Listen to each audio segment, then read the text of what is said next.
Ja, hallo und ganz herzlich willkommen zur gemeinsamen Pause von LiveNet mit dem geistlichen Pausenbrot. Heute von einem langjährigen Weggefährten von mir und uns, vom Präsident von LiveNet, von Daniel Sutter. Er wohnt in Moosseedorf, ist ein Berner und wir sind beide Gründer vom LiveNet, vom Verein LiveNet und ich freue mich sehr, dass er heute bei uns ist. Wenn du selbst gerne mal so bei einer Pause dabei sein möchtest, kannst du dich einloggen unter livenet.ch/Pause. Und dann gibt es zuerst ein geistliches Pausenbrot und dann tauschen wir in kleinen Gruppen bei diesem Zoom-Meeting aus. Du lernst dann auch andere Christen kennen. Das LiveNet-Team ist immer sehr inspirierend. Das Ganze dauert eine halbe Stunde, mittwochs 9:30 Uhr. Und jetzt freuen wir uns sehr auf Daniel Sutter. Ganz herzlich willkommen und allen einen guten Appetit für dieses geistliche Pausenbrot. Ja, guten Morgen, ihr Lieben alle. Es ist Kaffeepause. Beat hat es bereits gesagt. Das heißt, wir sind an der Arbeit. Ohne Arbeit gibt es keine Pause. Als Präsident von LiveNet spreche ich heute in euren Arbeitsalltag. Ich spreche dann oft in der Du-Form, in der Hoffnung, dass du persönlich mit dem einen oder anderen, was ich sage, etwas anfangen kannst. Du bist jung und gesund. Du bist in Ausbildung oder in Weiterbildung. Du bist voll Tatendrang. Einige planen ihr Singleleben, andere ihr Familienleben. Du träumst von Zweisamkeit und Familienglück. Oder das Familien- und Berufsleben stresst dich so sehr, dass du dich sehnst nach dem Abenteuer und der Freiheit als Single. Viele von euch haben eine Vorstellung, wie die berufliche Zukunft aussehen soll. Bei den einen hüpft das Herz vor Freude, wenn sie am Morgen zur Arbeit gehen können. Oder es kann auch sein, dass du dir Sorgen machst um deine Eltern, um Geschwister, Kinder oder eine liebe Freundin. Vielleicht plagen dich selber gesundheitliche Probleme. Denken wir gerade an unseren lieben Beat, der Leiter von LiveNet, der am 18. Dezember sich operieren lassen muss im Spital an seiner Schulter. Das Corona-Jahr hat dir zugesetzt oder dir ganz neue Perspektiven eröffnet. Du freust dich am Morgen auf dein Tageswerk, auf deine Arbeitskolleginnen und Kollegen. Ich habe vorhin gesehen, es sind doch einige im Office in Bern. Oder es kostet dich viel Überwindung und Kraft, zur Arbeit zu gehen. Du bekommst viel Ermutigung und Anerkennung oder vielleicht fühlst du dich einsam und unbeachtet. Bist du allenfalls überfordert? Oder wärst du zu viel mehr fähig? Doch es stehen dir Umstände und andere Menschen im Weg. Du fühlst dich von Gott reich gesegnet und wunderbar geführt oder zweifelst an seinen guten Absichten mit dir oder sogar an seiner Existenz. Salopp könnte man sagen, so oder so, alles halb so wild. Kein Grund zur Unruhe.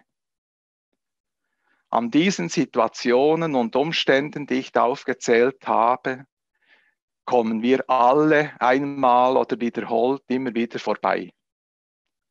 Mindestens ich mit meinen 68 Jahren habe das meiste schon erlebt und vieles davon mehrmals.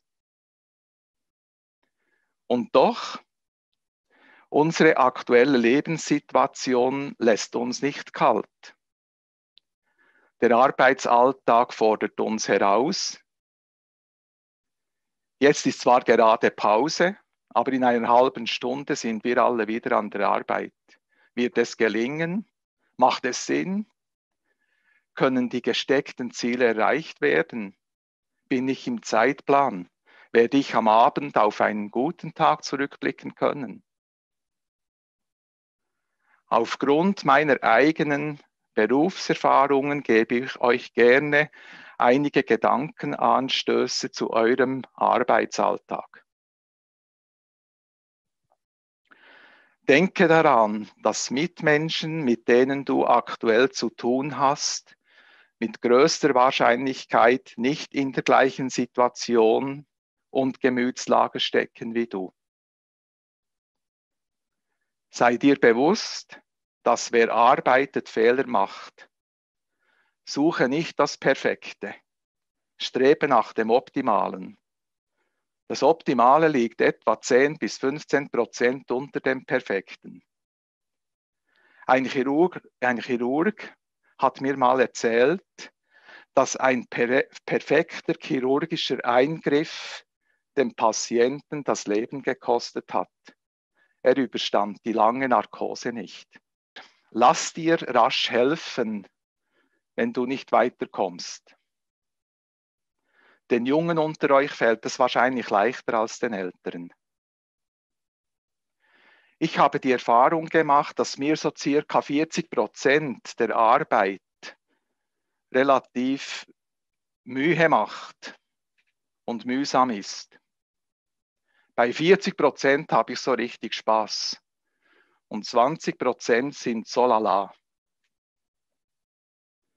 Sei barmherzig und geduldig mit deinen Mitarbeitenden, auch wenn sie Chef sind.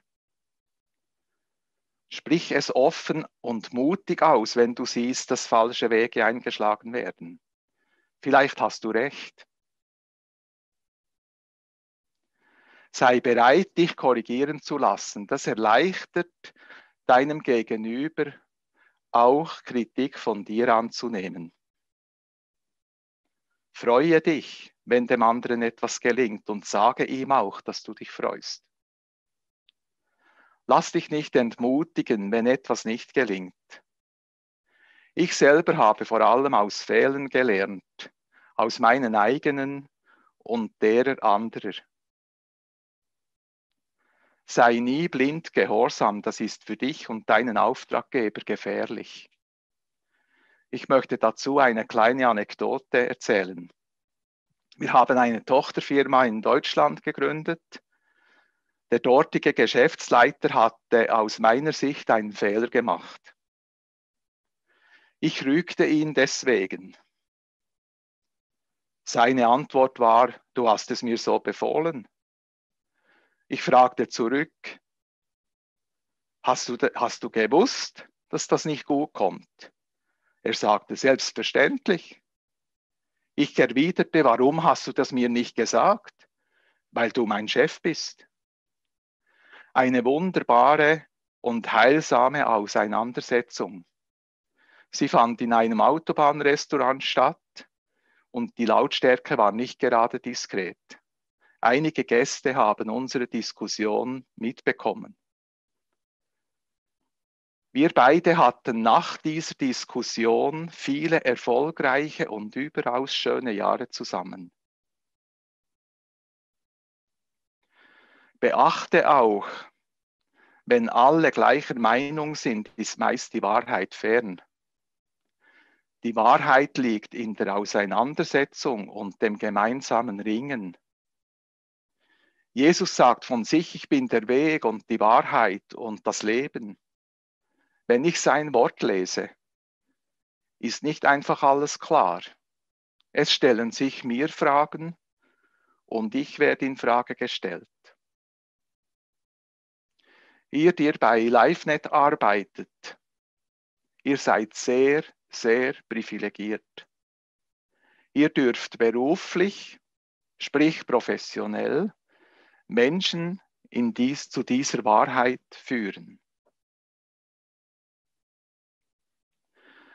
Für euren großen Einsatz im vergangenen Jahr danke ich euch allen ganz, ganz herzlich. Ich wünsche euch und euren Lieben viel Freude in der kommenden Weihnachtszeit, auch wenn vieles anders sein wird als gewohnt. Ich freue mich sehr auf die weitere Zusammenarbeit mit euch. Und ich möchte euch als Zusage ein Wort geben, das ihr sicher kennt, aus Josua 1,9 oder auch aus dem Lied.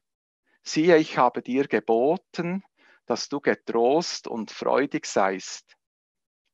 Darum fürchte dich nicht, ich bin dein Gott.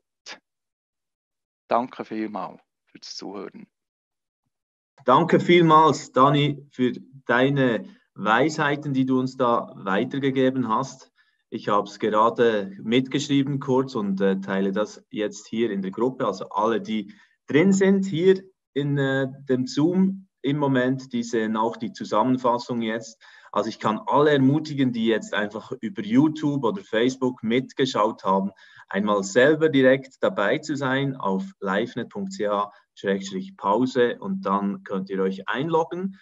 Es war total spannend, Dani, von dir zu hören, was du gelernt hast in deinen vielen Kämpfen auch, und die hast du offen ausgetragen. Ich habe auch schon erlebt, dass man mit dir sehr gut streiten kann, und das hilft dann für die weitere Zusammenarbeit, wie du das richtig gesagt hast. Und auch dir ein herzliches Dankeschön in diesem Jubiläumsjahr, 20 Jahre LiveNet, für alles, was du immer investierst.